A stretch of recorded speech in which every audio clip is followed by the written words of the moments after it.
सकते हैं।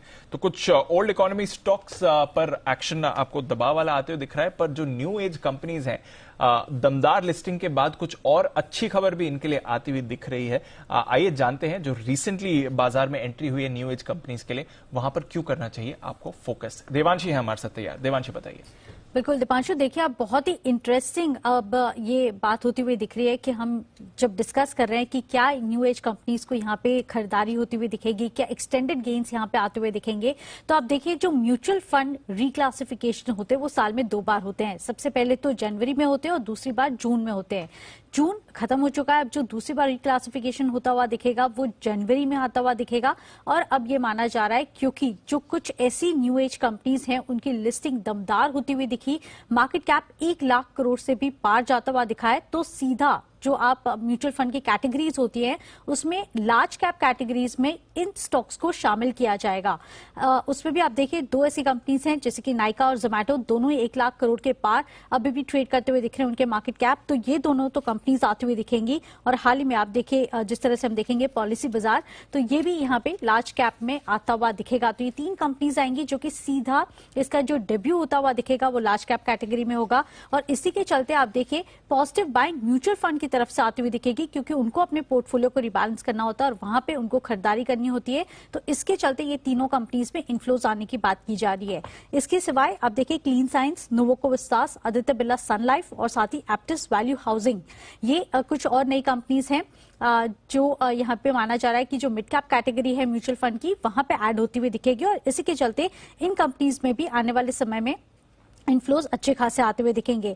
इसके सिवाय जो ऑलरेडी कंपनीज लिस्टेड हैं वहां पे कुछ ऐसी कंपनीज हैं जहां पे बहुत ज्यादा तेजी होती हुई दिखी है। तो इनकी अगर बात करें तो Mindtree, SRF, pi industries, emphasis, IRCTC और गोदरेज प्रॉपर्टीज यहां से जो ऑलरेडी मिड कैप में थी वो लार्ज कैप में आते हुए दिखेंगे। और दूसरी तरफ जो स्मॉल कैप में थे वहां से मिड कैप में आते हुए दिखेंगे आईएक्स, हैप्पीएस्ट माइंड और नैल्को। ये कुछ ऐसी कंपनीज हैं जो ऑलरेडी मिड कैप में थी लेकिन अब स्मॉल कैप में थी, लेकिन अब हम देखेंगे कि वो मिड कैप में आती हुई दिखेगी। लेकिन इंटरेस्टिंग पार्ट है न्यू एज कंपनीज का डेब्यू होगा, दमदार लिस्टिंग होती हुई दिखी और अब म्यूचुअल फंड कैटेगरी में सीधा लार्ज कैप में शामिल होंगी।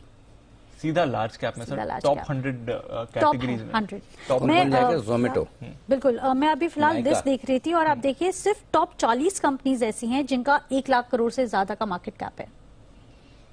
ये कुछ नहीं है, थोड़े दिन बाद आप देखेगा निफ्टी में दिखेंगी बहुत सारी कंपनी आने वाले समय में डेफिनेटली निफ्टी में दिखेंगी। आप सोचो कभी, मतलब मैं आपको बताऊं 7-8 साल पहले हम सोच भी नहीं सकते डिवीजन निफ्टी में होगा। यस सर, डेफिनेटली 5 साल पहले भी किसी को पूछते तो नहीं सोच सकता, डेफिनेटली है ना। अब ये सारी कंपनियां न्यू एज का, अब इसमें देखिए हर वक्त ये चर्चाएं तो रहेगी कि वैल्यूएशंस क्या है क्या नहीं है जी। वैल्यूएशन के हिसाब से देखें तो कोई जस्टिफाई करने की बात नहीं, लेकिन निफ्टी के जो वैल्यूएशंस आज हैं वो इतिहास में कभी रहे ही नहीं। Yes sir. अगर मार्केट पूरा ही महंगा है तो बहुत कुछ चीजें महंगी बहुत कुछ महंगा। मार्केट इरेशनल है तो स्टॉक्स उससे ज्यादा इरेशनल है। अब इरेशनल का डिसाइड करने वाले आप और हम कोई नहीं है, हम अपना डिसाइड कर सकते हैं कि हमें पसंद है या नहीं है, हमें लगाना है या नहीं लगाना। करेक्ट, बिल्कुल। एक स्टॉक है, एक आदमी बेचने को तैयार है एक प्राइस पे, एक खरीदने को तैयार है। दोनों का अपना पैसा है, अपना व्यू है, अपना विजन है। बिल्कुल ठीक है, लेकिन हाँ अब उसमें डिबेट हो सकती है कि जो लॉस मेकिंग कंपनियां हैं जो कब बड़ी बनेगी, कब प्रॉफिटेबल होगी, क्या उसका इतना वैल्यूएशन होना चाहिए नहीं होना चाहिए, ये अपना अपना व्यू है। ठीक उसी तरह से जैसे क्रिप्टो करेंसी पे है, किसी का व्यू है कि पैसा बनता है क्यों नहीं अलाउ करना चाहिए, सबका अपना पैसा है, किसी से आप दूसरे का पैसा तो नहीं ले रहे। सो अपना अपना व्यू है, हर एक के व्यू की रेस्पेक्ट करना चाहिए। इसमें पॉइंट सिंपल है, आपको जो समझ में आए वो कीजिए। अगर आपको समझ में आता है कि नए जमाने के बिजनेसेस में पैसा लगाना है तो लगाइए, आपको नहीं समझ में आता तो कोई दिक्कत नहीं। और एक चीज बता दूं, लॉन्ग टर्म में आपका पैसा दोनों जगह बनेगा। हाँ। अगर आप अपने को जो समझ में आता है, आपको जो नॉलेज है, आपका जो कन्विक्शन है उसके साथ डटे रहेंगे तो आपको वैल्यू स्टॉक्स में भी पैसा बनेगा। करेक्ट। और अगर आपको ग्रोथ स्टॉक्स के साथ जाना है तो वहां भी बनेगा। हर एक का अपना टाइम होता है, अपना करने। तेजी के वक्त ग्रोथ स्टॉक्स बड़ा पैसा बना कर देते हैं, करेक्शन आता तो जोर से गिरते हैं। मंदी के वक्त वैल्यू स्टॉक्स आपको बहुत अच्छा मौका देते हैं, लास्ट में बढ़ते हैं, लेकिन जब बढ़ते हैं तो 5 गुना 10 गुना वो भी होते हैं। सो आपकी जो स्टाइल है इन्वेस्ट करने की उसके साथ रहिए।